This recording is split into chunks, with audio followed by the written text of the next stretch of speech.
Boxing truth here. Danny Garcia is making himself out to be the weakest champion in the welterweight division. To me, there's no debate. He's got the weakest win out of all the welterweight champions currently. He won his title winning a vacant strap, beating a faded Robert Guerrero, actually losing a few rounds in the process. Made that fight a lot more difficult than it should have been. That win ain't looking too good, as Robert Guerrero lost to a cab driver very recently. But Garcia has the weakest wing among the belt holders at welterweight. I mean, Jesse Vargas beat Saddam Ali. Saddam Ali was a young, fresh, up-and-coming, hungry, in his prime guy. A much more dangerous opponent, in my opinion, to winning your first belt compared to a faded, chop-worn Robert Guerrero.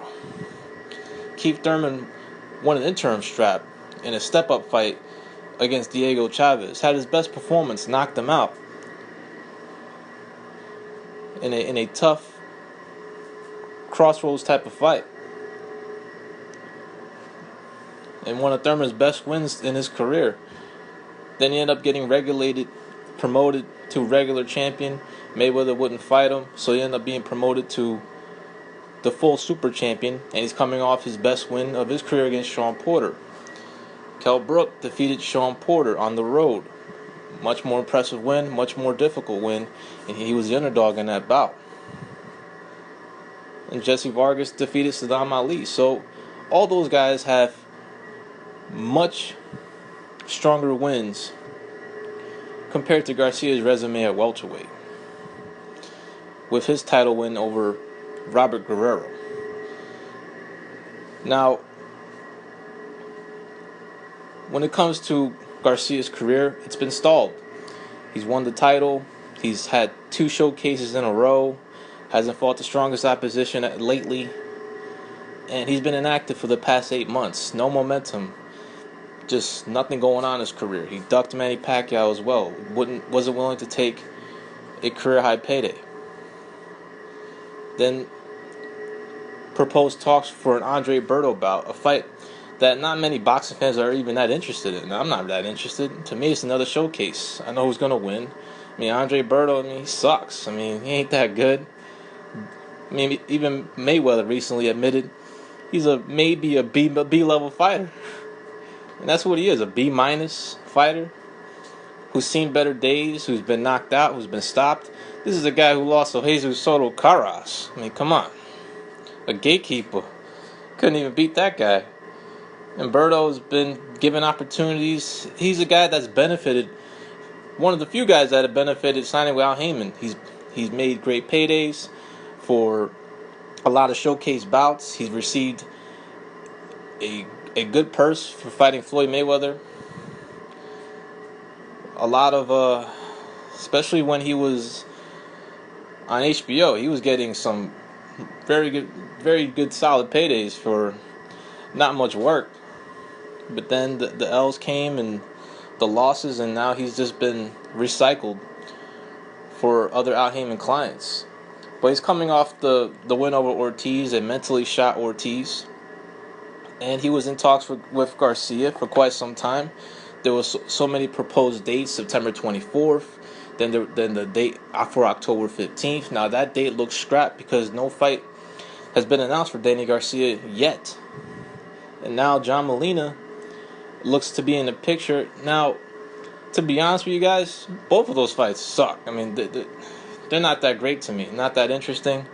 Just it's more of a showcase bout, and this is what's frustrating. If you're only going to fight once or twice a year, at least give us one solid good fight, you know? But Danny Garcia, if he fights John Molina, he's only going to fight twice this year, and he's given us 2 showcases. No momentum, no great wins. Just not a good look, and making himself look like to be a cherry picker, and he's definitely right now the weakest belt holder in the welterweight division. Now, when it comes to the opponents, John Molina, Andre Berto, I mean, it's the same to me. It's not really much of a difference. Berto's, when's the last time he's looked good in his career?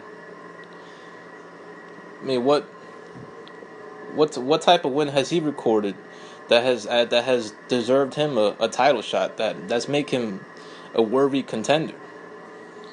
Molina, it makes it look worse if Garcia fights Molina because Molina's a guy who's naturally smaller. He started his career at lightweight, and been fighting at 140 pounds his past few fights, and he's lost 3 of his last 5 fights.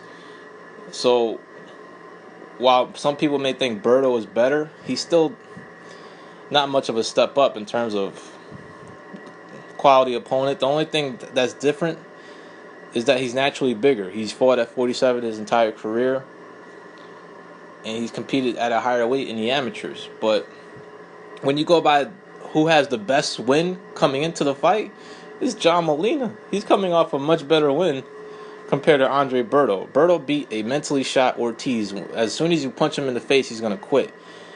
Molina was a huge underdog, major underdog against Pervanikov. People were shocked that Molina won that fight. It was supposed to be a showcase bout for Pervanikov, and he just recently signed a Showtime contract. That was supposed to be a fight to build up Pervanikov's momentum for much bigger fights later this year. But Molina foiled all those plans when he pretty much outboxed and outworked and outtouched Ruslan Pervanikov and resurrected his career for perhaps another opportunity to move up in weight at welterweight, his first fight at that division against the champion in Danny Garcia.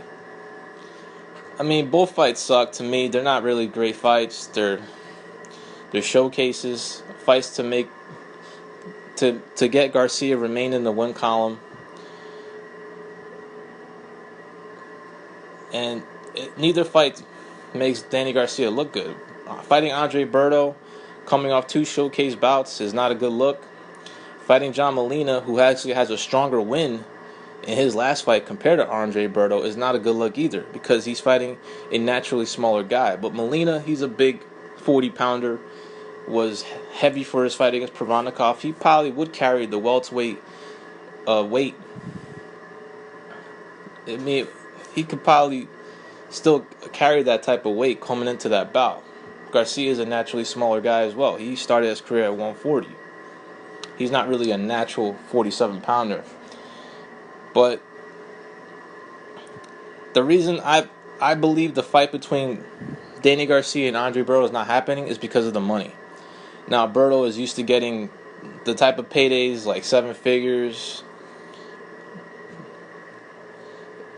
and he took a pay cut for his last fight against Ortiz, but he's used to getting these type of purses around the 7-figure range. So I don't think there's enough money that the Showtime will provide for both fighters in order for both fighters to take the fight.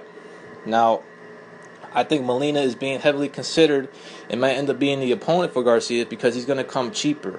And Garcia is coming off getting a major payday. He got his biggest payday to date against Robert Guerrero, I believe $2 million. And then to possibly take a pay cut because this next fight's going to be on Showtime. It's not going to be on a PBC network. It's going to be on Showtime, where that network provides license fees. But I don't think it's going to be enough to fulfill both parties, where they have to pay both guys a good amount of money, since Andre Berto is used to getting those type of figures. So I feel Garcia's team, they want to get paid more, and they want to pay their opponent much less compared to Andre Berto. So I don't know where that Berto priced himself out come from. There was an article that came out, but I couldn't find it, saying that Berto was pricing himself out. But I just think it's simply that the fight's too expensive for Showtime to satisfy both guys with the type of purse money that they would expect for this type of fight, even though it's a showcase bout. But Berto does bring some name recognition. He's had a lot of exposure on both HBO and Showtime for a number of years. He was a Mayweather opponent. He's used to getting the decent amount of paydays, and I don't think there's enough money in the pot for Showtime to pay both guys respectably. Will both fighters would expect to earn. So I feel Garcia's team is going to opt to fight Molina because Molina will come in much cheaper. Garcia will get a much better purse compared to what he probably would have gotten for Berto. I mean, who knows? I mean, if a lot of Heyman fighters have been taking pay cuts when they fight on Showtime. Just look at Arizona Lara's last purse. He took a major pay cut. So I just think the money is the issue. And it doesn't matter who Garcia fights, whether it's Molina or Berto. I mean, they're both not that attractive fights. They're not that, doesn't really thread the needle. Doesn't really excite me or many other boxing fans. And it's just another wasted year for Danny Garcia's career. In the prime of his career, still taking showcase bouts, having the weakest run in the welterweight division of all the champions. I mean, Thurman is only going to fight once this year, but at least he gave you the Porter fight. Garcia is going to fight twice, and they're both showcase bouts. Fights that he's going to be heavily favored to win. And this is after supposedly receiving an offer to fight Manny Pacquiao. And to swerve that fight for a much lesser opponent. Guys are not even considered world class now at this stage. Berto's not a world class fighter right now. That ship has sailed. He's past his best days. He's coming off 3 losses in his last 6 fights. Molina, he's coming off a better win, but at a lighter weight class. Just a bad look for Danny Garcia, and he's becoming more relevant right now as he's taking the path of least resistance. But that's what his dad wants to do. That's the philosophy of his father. He wants the highest amount of money possible for the least amount of risk. And that's also the Al Heyman philosophy. If he could do that for some of his clients, he will. He'll put them in these type of fights. The most money for the less possible risks. The Al Heyman way. And this has definitely been Danny Garcia's way as of late. Disappointing reign as a welterweight champion so far. And now 3 showcase bouts in a row. Hopefully that Thurman bout happens next year because Danny Garcia definitely needs it to get people interested in his career again. Just too many showcases and just another wasted year in his career. This is Boxing Truth. I'm out.